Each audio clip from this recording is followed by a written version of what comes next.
Hayes' Hard Drive brings to you your favorite musicians. Now, here he is, Delane, with today's artist interview.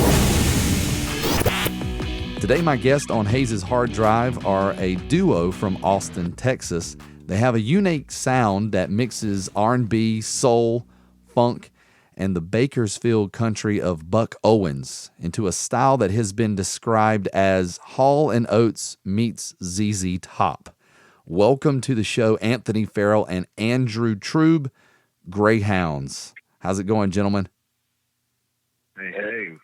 All right. Thanks for having us. Absolutely, man. Thank you guys for taking the time out to come on the show. I've been curious to know, how did you come up with the name and land on Greyhounds as the name of your group? Well, this is Andrew. I wish it was more of an exciting story, but I was in a coffee shop and was trying to figure out a name that everybody could spell right and pronounce correctly, because I was always in bands with crazy names. And some dude was singing, and he said Greyhound in a lyric, and I don't know into what context, but I was like, that's perfect. Greyhounds, like dogs, bus, drink, all kinds of things. So that was kind of the idea. We just wanted something that was familiar. Well, I know. So we wouldn't get our names spelled wrong on the marquee, So.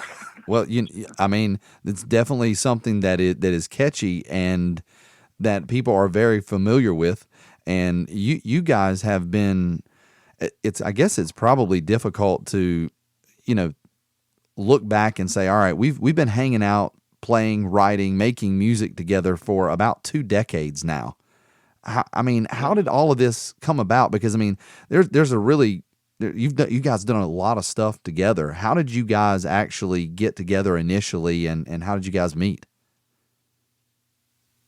Well, Andrew put an ad in the LA Weekly classified papers, and basically looking for a keyboard player.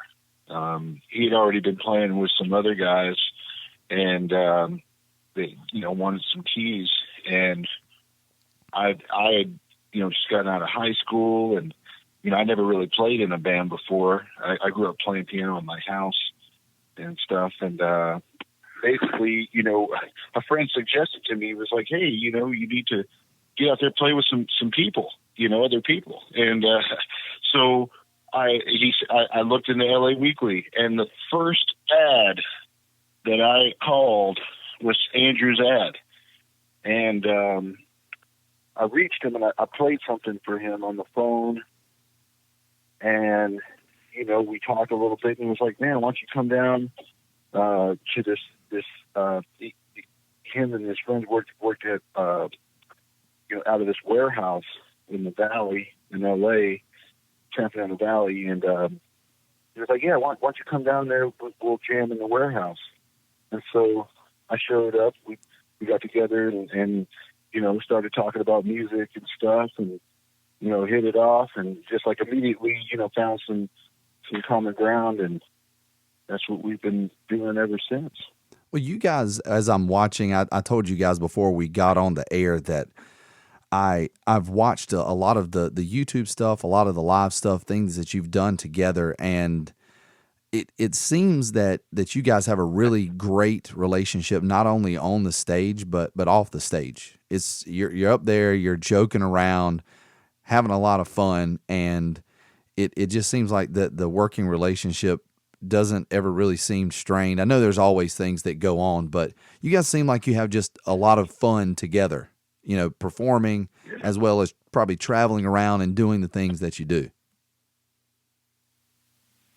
It's like family, man. We've known each other so long. We're like brothers, and just like any relationship, man, it has its ups and downs. But we've been through so much together, that it's just something that you can't really. Anthony, I know some.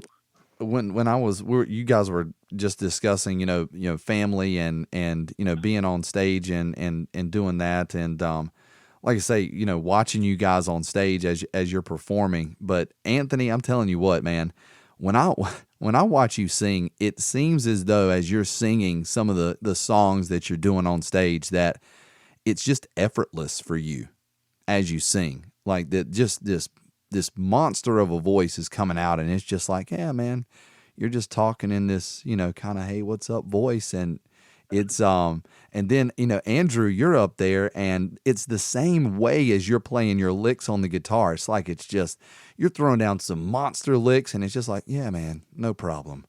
We're just chilling up here. And it's a great thing to watch. If you guys that are listening to this have not had a chance to check out some of these videos that they've got out on YouTube, you've got to do it. The live performances that you guys do are great. And you know, I know you guys, I kind of introduced you as a duo, but you kind of are out there as a trio. It's just you guys and your drummer out there, and it's so tight out there when it's live. So get a chance to see these guys live, you gotta do that. And not only are you playing music, but you also are writing music. You know, after all these years together, you have written songs for other artists, Susan Tedeschi, Derek Trucks. Is there a formula that you guys have when you're writing, or is it just more of a spontaneous thing? You know, I've got an idea, I sit down and I just got to get it down on a piece of paper. How does it work best for you guys? Yeah, I mean, there's no method to it, really.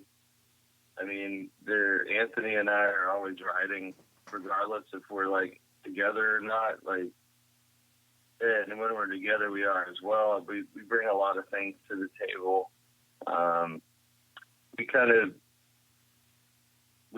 think that's one thing that's kind of cool about it, is we've always, like, every time we go to write new material or do things, kind of go about it a different way. You know, like, trying to give you an example, it's just, they're all different. You know, sometimes, you know, lyrics come, sometimes melodies come, sometimes it's a beat that starts it off. Sometimes I bring Farrell an idea and then he finishes it out, or vice versa, or we come up with shit together, ideas, and then, you know, Farrell will write some lyrics, or I'll write lyrics, or somebody will come up with a bridge. It's just very, it's kind of like, we know how to build, you know, the car, but, and we're good at all of it. It's just who has the better idea, you know, like, you know, I may have a car that needs a paint job, and Farrell comes up with a good color, you know, and I'm like, man, I would never thought of that color. It's a beautiful color, you know, so, and then, you know, that's just kind of, there's no rules. We've never put any kind of, like, I mean, you can't really do that. A lot of people try to, but when you're writing songs, man, you just kind of, like, you gotta be open to everything. Like, all your receptors have to be on, and, you know, there's really no rules, and so that's what's exciting about that. I think it's also scary because you write a lot of terrible tunes, but yeah, for every, like, big group of terrible tunes, you'll get hopefully a little diamond out of one of those, you know.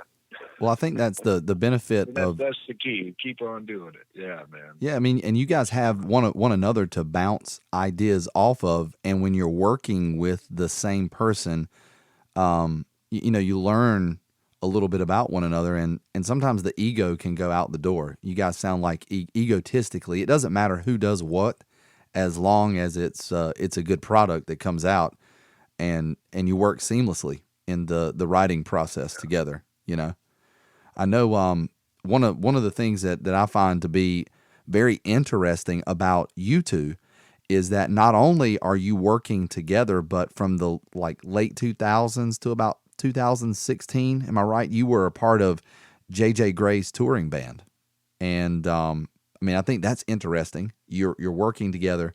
You're working with JJ together. What was that like working with him? Man, it was great. You know, we had been friends already, you know, before we joined the band. So we kind of already knew, you know, just like we knew him as a person, And then also, we were familiar with the music, and we definitely have similar influences and stuff. So that was like, it was a natural, like a good fit.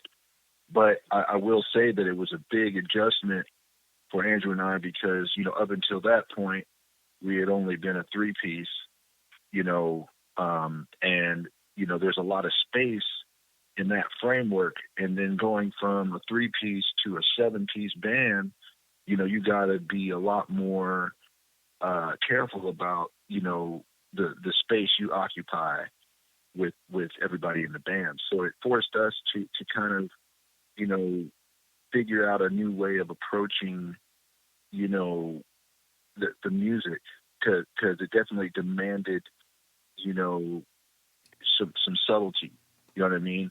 And you just couldn't just be talking the whole time. You got to thoughtfully do your thing. And the band, I mean, we got to play, I mean, all the guys that we got to play with in that band were great. And, we're all still good friends with those guys, man. And got to do a lot of fun stuff with that band. So yeah, man, big learning experience and a really great time. Now, yeah. And we'd been touring, like just in the van or whatever the hell we could tour in, and running and doing our thing, and then we go out with Mofro, JJ Gray, Mofro, and then we're automatically like in a bus. We're playing bigger venues, and then as we were in the group, it grew too. So it was exciting writing, like going back to the city and playing a bigger venue the next time, or and going to Europe and touring, and you just learn a lot of stuff. Like Farrell and I do a lot of the business in this band. We were able, in Mofro, we were able to kind of just be side guys, and observe and just see how things are done. And it was a huge learning experience, definitely. And got to, musically and, just music businessly too. And we got to play with Todd Smalley, Anthony Cole, Art Emerson, Dennis Marion, Teddy Pickett. We got to play Teddy Pickett. It goes on Terrence Higgins for second. Hance. Yeah, Daryl Hance. There's so many guys we got to play with on stage and communicate with and get to know, and heavy people, guys that, Anthony Cole's one of the most talented guys I know, and he just keep you on your toes every single night, man. Keeping you on your toes and keeping that energy up, keeping things fresh and interesting, and that's just it was a really good experience. It was a really nice change from what we were doing, it was just a different change. It was a totally different thing to jump into, but it was incredible, and definitely glad we did it. So. Well, and the whole time. And, one thing I will say, I'm sorry. No, it's fine. Go ahead. In addition to that, is that coming from that and transitioning back into doing Greyhounds, more full time, it really gave us a great perspective, on, just like the goals that you have, as a band. You know what I mean? Having a bus doesn't necessarily mean that, you've made it. It's just a different way of getting to that same place we're all trying to go. You know what I mean? Van, bus, whatever, it's about what you're trying to accomplish, and just all the things that we learned from that experience really, have helped us greatly, moving forward as well. Well, and the whole time, as you guys were working, you were also producing stuff Greyhound wise as well. You were putting out albums and releasing music as a group too. So you were pulling double duty. You were doing, writing your own music. You were playing with JJ Gray and Mofro, and you guys were really making a name for yourselves as you were, working with JJ and getting a lot of really good experience and publicity. And as you say, whenever you're working with people that are, equally as talented, and in some cases, maybe they're better than what you have been playing with before, you're constantly getting better as well, what I know at least 2 or 3 albums within that time frame that you guys produce. I mean, so how was that? How did you guys balance all of that? Be able to do your stuff, be able to work with with JJ and tour and all across the world, do all that. How was that? How did you even keep your mind straight to be able to do all that stuff? Well, on our breaks, constant working, like constant working. But that's the thing is yeah, I guess we put out like 3 records while we were in Mofro.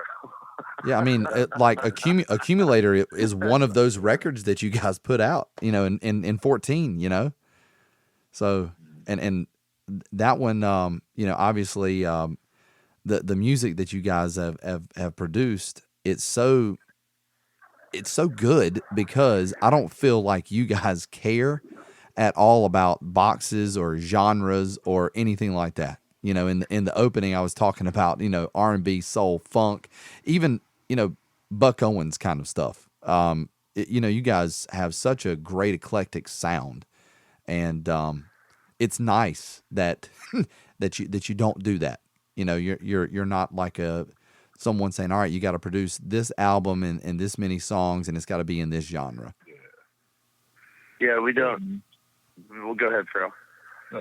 Well, yeah, I think Andrew and I agree that you don't have to, stick with the same thing. And, it's like, I think people feel a lot of pressure to, create this sound or try to sound like something and mind that, and Andrew and I come from, really different musical backgrounds. We overlap on a lot of stuff, but that's the thing. It's like we like all kinds of stuff, and there's a big bag, of influences to pull from,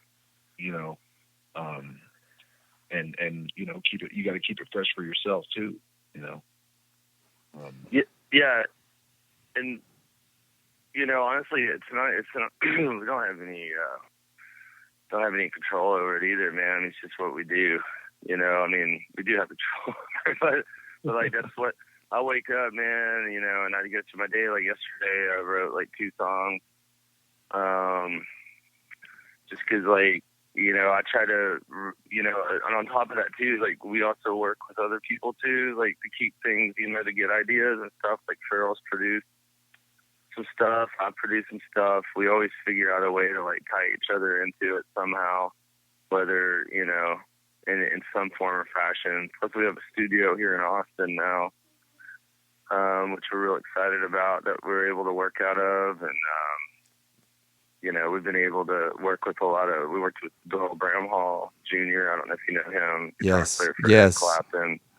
We worked on his last record there, and kind of stuff that a lot of people maybe you've heard of, and definitely a lot of people you haven't, but they're all really great, and a lot of local artists. We like to help people that need help with music, with songs, production. We didn't know what the hell we were doing for so long, and we still don't know what we're doing, but we feel like we get better every day. Every album we put out, we get kind of start figuring out,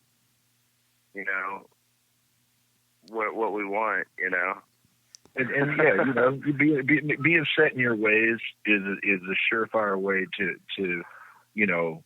like end your muse. You know what I mean? To kill your muse. It's like, hey, you got to be open to new experiences. You got to be open to trying new things, and that spirit is gonna be what helps you evolve as an artist. And fortunately for us, we're here in Austin, Texas, man, and it's like there's a lot of talented musicians and artists here, and so like that kind of keeps the wheel turning in terms of being like inspired. You look at the different artists and the collaborative aspect of things. Here the community is very supportive of each other, and so it's easy to say, hey, let's get together, come by the studio, we'll write a song, or we can just jam or whatever. You know what I'm saying? And that's how you just keep it going. You just got to keep writing, or keep trying new stuff. We are going to take a very short break. We're going to be back with the guys. And from the before mentioned album that I had mentioned, the Accumulator album, this is What's on Your Mind. We'll be back with more from Anthony and Andrew right here on Hayes' Hard Drive.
Back here on Hayes' Hard Drive, we have been talking with Anthony and Andrew. They are Greyhounds, and they have had a really interesting career, about a decade of being together, playing music. They have also been with J.J. Grey and Mofro. And we had mentioned before in 2016 that you guys decided to focus on Greyhounds full time. Is this something that you guys had been discussing for a while before making, this decision? It had been something that had been weighing on you. Hey, should we do this? Should we not? What's the next direction for Greyhounds? Well, you want to go first, Farrell? Yeah. I mean, really, it's just one of those things where, we had come to a point like, this band had been together, now a total of about 20 years. Next year is going to be 20 years. And, so we had already been on the road for quite some time, before the opportunity to, play with J.J. Grey came about. So, at that time, Andrew and I had both had some, kind of tumultuous things happen in our, personal lives that kind of, we were kind of taking a break, from touring for a while. And, just kind of refocusing. And then that's when that opportunity to work with JJ came about. And, we were like, yeah, this could be fun, and because, we already knew each other, like I mentioned before, and so, we joined up with those guys and, we embarked on that, but all the while still, nurturing the Greyhounds, music and, still doing, gigs when on our time off. And during that time, we actually got a deal. We signed with Ardent Music out of Memphis, Tennessee, and so we were putting out music with them. And then, it kind of naturally came to a point where it was like, well, we've got this deal, and we made this music, and now the record label is like, well, are you guys going to go out there and try to push these records as well? And so it's kind of like time to, kind of make a decision in terms of like, prioritizing, what we wanted to do. Because, Greyhounds has always been the primary focus for us. Yeah. We had to get off the pot, man. Yeah. And it's funny, JJ was like, he's like, I'm surprised I had y'all as long as I did, so, but it was it was totally cool. Like we let, JJ know really far in advance of what we were thinking. And we had just put out a record with Mofro. Like we were in the middle of pushing this record, and it's actually the last record Mofro put out. Which hopefully JJ's working on some new music. I always bug him about it because he's such a good songwriter, man. He's an incredible songwriter. But we know he's got some stuff for it. No, he's like prolific dude, man. It's crazy. Like the guy writes records, like whole records, like by himself. It's nuts. But anyway, so anyway, yeah, it was just a known thing, and it was just our last gig was on Jam Cruise. So we were on. It's not a bad way to end it, right? Last one, and that was a big party. It was fun, man. Beautiful thing. So there's no like we're talking about doing some dates with them next year possibly, and there's still a lot of love, man. Farrell and I were in Nashville working on a record like last month, and we went and saw Mofro play because it was like during Americana or something like that. So they were playing, and we were there doing a record, and it just worked out that we got to go see him and hang out with him. It was really cool. So. Well, I know you guys were talking about how he pumps stuff out, and I was reading something about your album Cheyenne Valley Drive, and that you went in and recorded the album in just 3 days. That is it. First off, is that the correct thing that I'm reading? 3 days you guys were in there, recorded it, and knocked it out. I mean, that's insane. That's a short turnaround, and I mean, it's amazing that you guys have the ability to do that. I mean, how do you do that at such a pace? Go in and record an album, and I mean, it wasn't just an EP. I mean, we're talking about a full album you guys did in 3 days. Yeah. Well, the dude Matt Ross Bang at Sam Phillips Recording, and he'd been bugging us for a while to go in there and do a record. And finally, I looked at Farrell. He was blowing up. He's doing all these records he had just put out Margot Price and Jason Isabel. And done all these records. I looked at Farrell. I was like, we got to go record with this dude because he's about to get way out of our price range. And so we went down there and we planned it, man. We went deep. We had all the songs ready to go. We went in and we tracked everything the first day. Then we called everybody we knew in Memphis to come sit in on it, like Art Edmondson, Will Sexton, Amy LaVere, Reverend Morton Meyer. I mean, just everybody we could think of. And then we mixed it the third day, and then that was it. So we wanted to prove to ourselves that we could still do that, because a lot of the tracks that are on Accumulator are from a session we did in New Orleans years ago. We recorded everything live, and we wanted to just, we like to do different things for every album, and kind of put kind of high expectations for us, or like, I'm trying to say, for all, like just like it was something like the last record we put out before, Change of Pace, was so heady and was very studio driven, and we spent a lot of time on that in the studio. We got deep with like effects and different things. Like we spent some time on that, whereas like this, we're like, okay, Farrell and I went to our catalog and we went through and picked a bunch of tunes that were, some were brand new and some were as old as the band is, and like we put together these tunes, and then we just went in and did them and just knocked them out right there live in that studio on 8-track tape. And we didn't even use all 8 tracks, Matt told me, on some of the songs. And, and it, just to kind of like, just to prove to ourselves that we still could pull that off, to make a record, at least in our minds, that resonates and is just recorded in such a older way, but we're still being relevant to today. I don't know how to explain it, I guess, but Farrell's a little better with this shit. So, I see you calling right now. Yeah, man.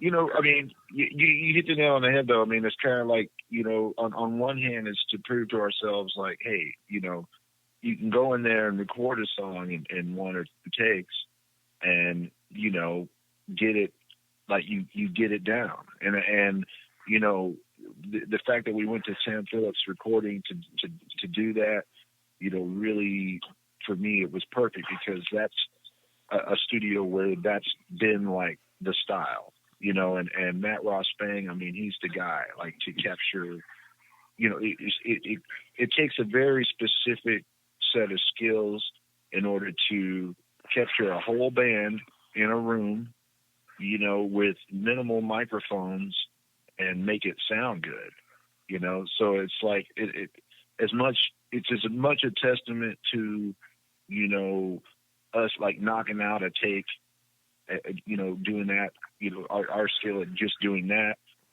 as it is to, Matt Ross Bang's ability to capture, those moments, because it's just like a photograph. It's like the old photographs where you had to sit still for, a couple minutes for it to be a good photo. So it requires that patience and execution in that crucial time, and because, nowadays it's just so easy to get caught up with all the options you have, like on a computer or whatever, to make things sound a certain way or whatever, and that's I think what was special about it was the fact that, hey, you can still do it this way and not, endlessly, be thinking about all the other possibilities, embracing the possibility of that moment, and living with that.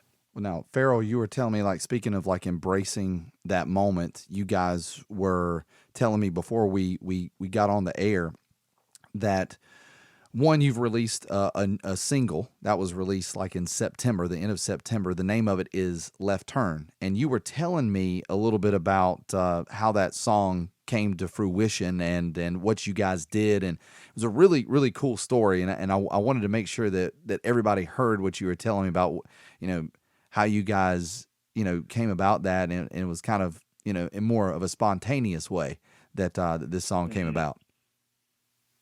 Yeah. Well, that came about out of, our friend Eddie Roberts. He's a member of the band New Master Sounds. We've been friends for a long time, and he has a studio in Denver, Colorado, called Color Red Studios, and he invited us. We were going to be doing a show in Denver, and be there for the weekend. And so he invited us to come down to the studio and do a little recording. The whole thing was kind of like a Funk 45 kind of thing. That's kind of the theme of what they were going for, And so, one of the things that kind of, personifies that world, like Funk 45 kind of thing. It's just that kind of, thrown together kind of thing. You could tell, like, maybe the band, like this was just like some friends playing together or just jamming. Like, there's that real loose element to it. And, that's the approach that we had was, we're going to come in there, we'll write the song in the studio and record it right there. And in a very similar approach as far as just, it was minimal. Like, there was just an organ, Hammond organ, a drum kit, and a guitar amp. And we just went in there and recorded a couple of songs. Actually, there's another song that's forthcoming from that, which, we'll see. I don't know if that one's going to make it. Yeah. No, it was a great time. Yeah, it was a good time. Our buddy Zach Littlefield, who we've worked with a lot over the years, for years, he's played drums on that, and it was a good hang. It was a fun time for sure. Is there any? I know this was kind of like we said before. I used the word spontaneous. You were there. It's kind of like hanging out. Let's do this thing. Any album in the future? Off of any of this stuff that you're talking about, any plans for that in the future for a new album? Particular thing. Yeah. No. Okay, go ahead. No, I'm sorry. I think. Well, do we have a new album coming out? Is that what you're asking? I'm just saying, maybe is there any plans to put a new album out or to start working on a new album or something? Kind of off of what you guys have already began doing here. Well, yeah, we have a new album coming out next year. We finished tracking it, and it's almost done. We're almost done with the mixing. Steve Berlin from Los Lobos, he's a sax player in Los Lobos. He's also a really prolific producer. He's produced all kinds of stuff. It's pretty crazy.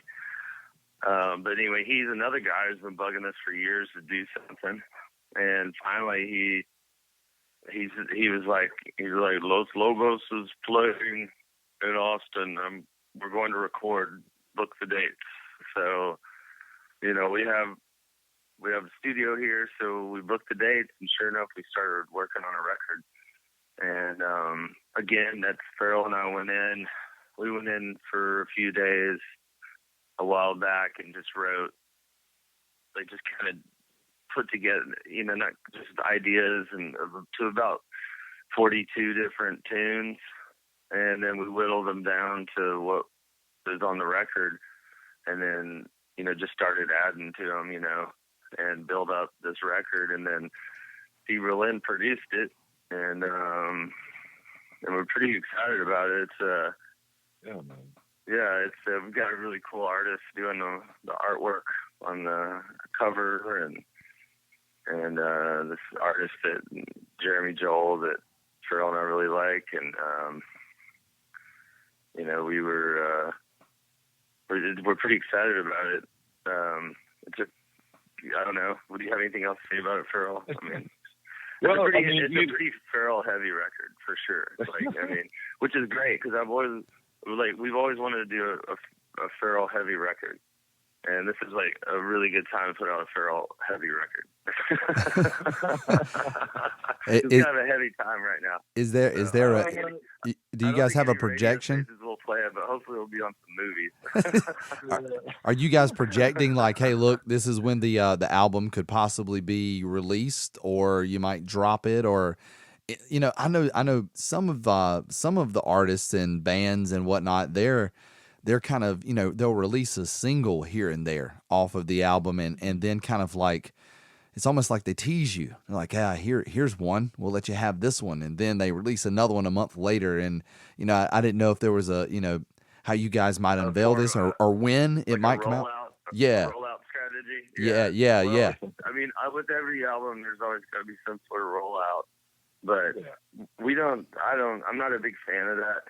I mean, we'll definitely that's the thing, is like, we're putting this out ourselves. We decided to do that with Cheyenne Valley Drive, and we had success with that. So we're going to keep just putting out our own records, because nowadays you can do that. It's pretty amazing. Cut out about, 6 middlemen. And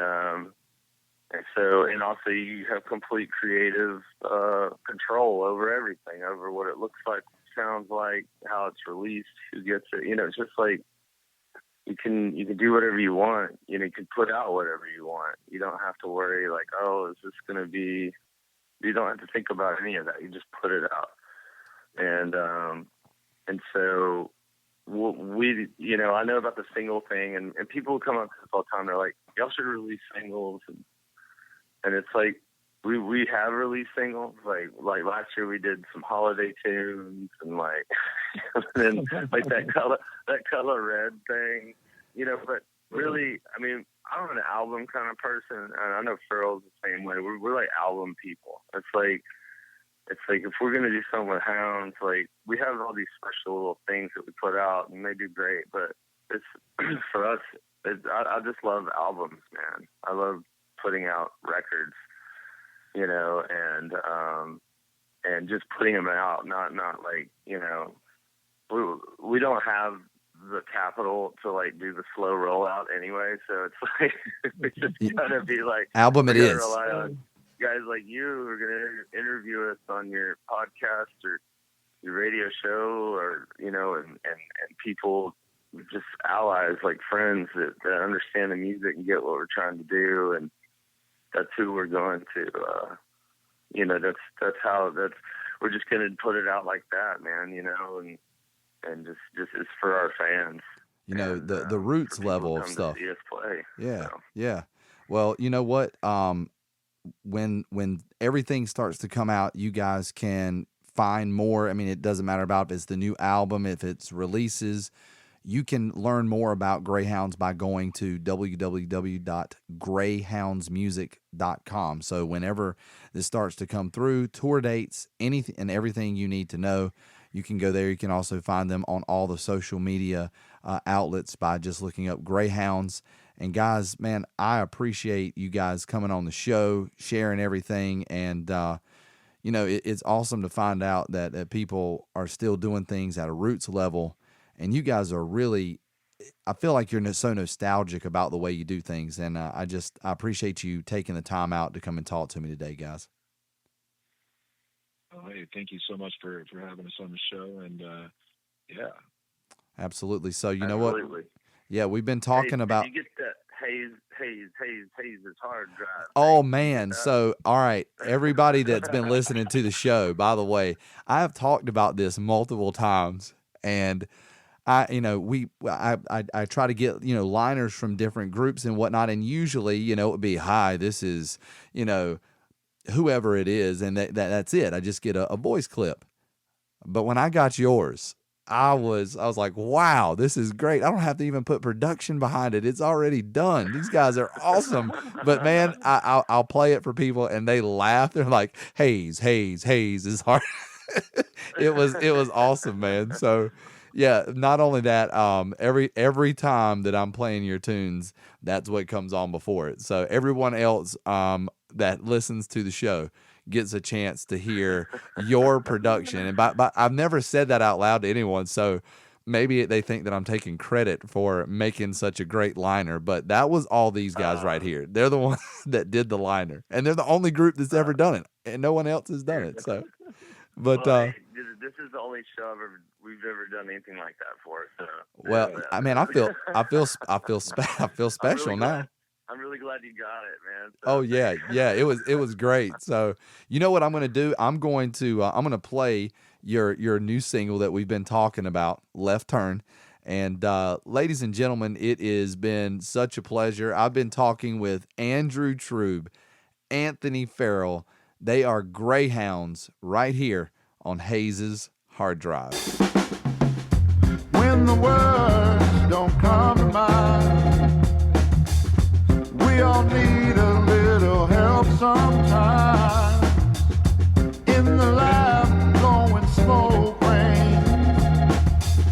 You're not wrong, 'cause there's no such thing. No, not making any plans. Gonna fly by the seat of my pants. Make it up as I go along. Just write the song, the words will come. Baby, I will make a left turn, or stand still and watch the world burn. You can join me if you like, just as long as you don't get uptight. No, not making any plans. Gonna fly by the seat of my pants. Make it up as I go along.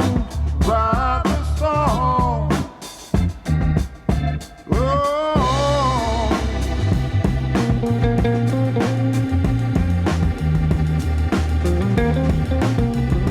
Yes, the word will come.